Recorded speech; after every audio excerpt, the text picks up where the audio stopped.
I will create a Cyberpunk drop and test it in-game inside Cyberpunk 2077. Let's start with some mid-tempo drums. In detail, this consists of way too many layers, but honestly, it's nothing special. Just sounds that complement each other with some high-pass cues. Next, I'll write a dope MIDI inspired by my first acid-bass tutorial and load one of my favorite Cyberpunk presets, which sounds like an overdriven guitar. This preset also has some cool macros, so I modulate the cutoff and formant mix to make it feel more alive. The sound is cool, but it needs a stronger sub.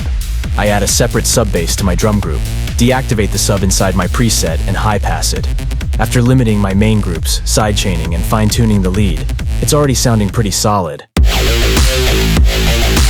But it still feels a bit empty, so I add some effects to fill up the space. I'm also a big fan of shouts and ad-libs in my drops.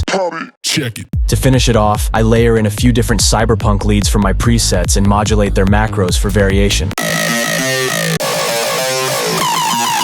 On the master chain, I mono the low end, add an imager, utility, clipper, and limiter. The track is done. Now let's see how it performs inside Cyberpunk 2077 as combat music.